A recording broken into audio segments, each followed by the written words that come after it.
بسم اللہ الرحمن الرحیم۔ سورۃ الانفال آیت نمبر 12، 13، 14۔ بدر کا ہی واقعہ چل رہا ہے اور اللہ تبارک و تعالیٰ کی جو نصرت مدد بدر کے موقع پہ آئی ہے تو ان کا تذکرہ کیا جا رہا ہے۔ یہ ایک اور نصرت ہے۔ اللہ تبارک و تعالیٰ نے جن فرشتوں کو بھیجا تھا بدر کے موقع پر مسلمانوں کی مدد کے لیے، تو ان کی ڈیوٹی کیا لگائی تھی؟ اللہ تبارک و تعالیٰ خود بتا رہے ہیں، اذ یوحی ربک الی الملائکہ۔ اس وقت کو یاد کرو جب تیرے رب نے وحی بھیجی ملائکہ کی طرف، انی معکم، کہ میں تمہارے ساتھ ہوں۔ فرشتے آئے بظاہر تو مطلب ہے معاملہ ایسے جیسے فتح مطلب ہے مقدر ہے، لیکن پھر بھی اللہ بتا رہے ہیں کہ اگر تم گئے بھی ہو تب بھی اللہ تبارک و تعالیٰ کی معیت ہے تو ٹھیک، اللہ کی معیت نہیں ہے، فرشتے نہیں آئے یا کچھ بھی آئے تب بھی وہ اس دن ایک فلسطین کا ایک بچہ ہے، وہ عربی میں بہت عجیب اس نے چند جملے کہے ہیں اور بڑے عجیب اس نے جملے کہے۔ انہوں نے کہا کہ جب اسرائیل کی وحشیانہ بمباری ہوتی ہے تو اس بمباری کے دورانیے میں ہم سارے گھر والے کھڑکیوں سے دور گھر کے بیچ میں یعنی کمرے کے بیچ میں چلے جاتے ہیں۔ کہتے اسی اثناء میں میری ماں کی آواز آتی ہے اور کہتی ہے کہ بھئی کوئی ہے جو اس وحشیانہ جنگ کو روکے؟ کیا دنیا کے جتنے بھی حکمران ہیں یہ حکمرانوں تک ہماری یہ چیخیں اور یہ پکار ان تک یہ نہیں پہنچ رہی ہے؟ کہتے وہ بچہ کہتے میں نے کہا کہ ماں بس آپ سے میں اس بات کی امید نہیں کرتا ہوں کہ آپ یہ بات کہیں۔ اگر یہ دنیا کے لوگ تو بہت بڑی مطلب ہے چھوٹی معمولی سی بات ہے، انہوں نے کہا اگر جبریل آئے میرے پاس اور مجھ سے پوچھے کہ بیٹا آپ کو کیا چاہیے، تو میں وہی جملہ کہوں گا کہ جو میرے دادا نے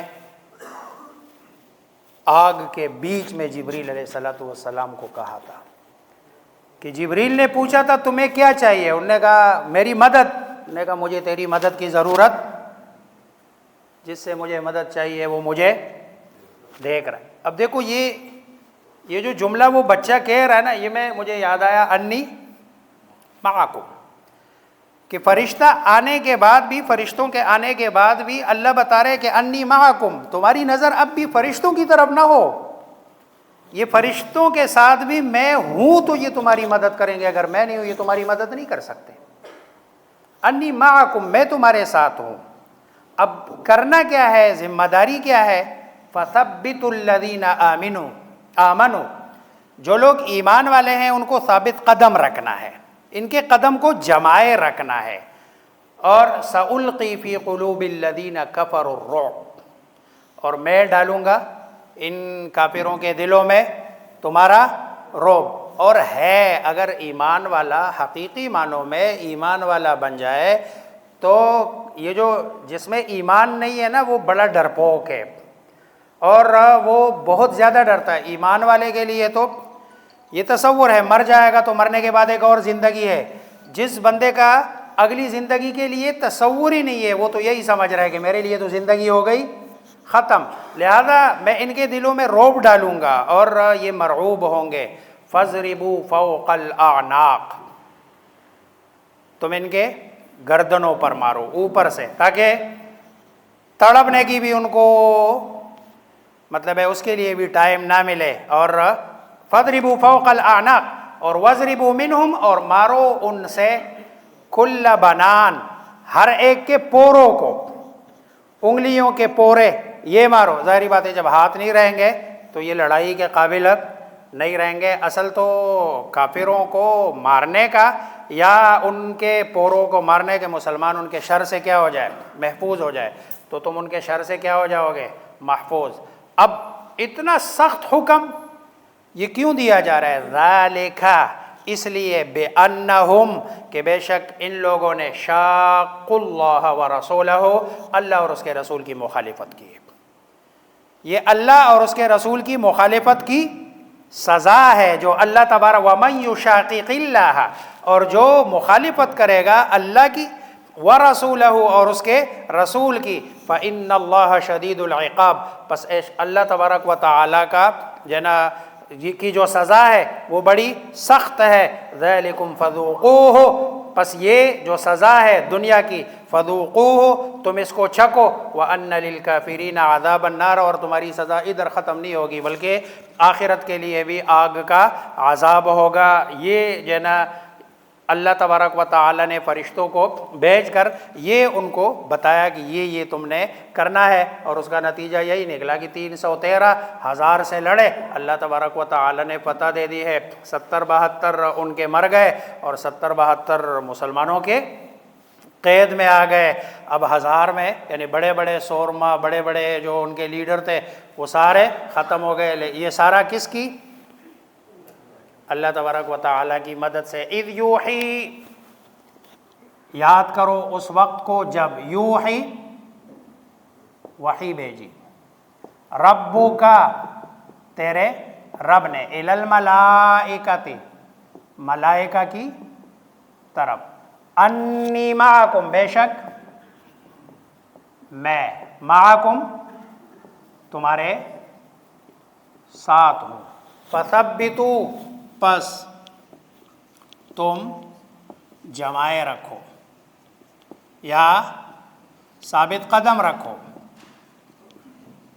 الذین آمنوا، ان لوگوں کو جو ایمان لائے، ایمان والوں کو.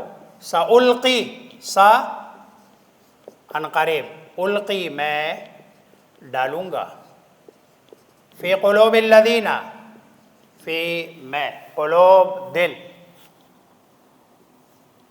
ان لوگوں کے جنہوں نے کفر کیا. کیا ڈالوں گا؟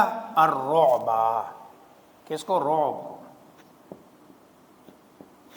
رسول اللہ صلی اللہ علیہ وسلم اپنے بارے میں فرماتے ہیں اللہ تبارک و تعالیٰ نے میرا جو رعب ہے نا، مسیرت شہر، یعنی 1 مہینے کی جو مسافت ہے نا، یعنی جتنا بندہ 1 مہینے میں چل سکتا ہے، اللہ تبارک و تعالیٰ نے اتنا میرے ارد گرد پورے علاقے میں رعب رکھا ہے.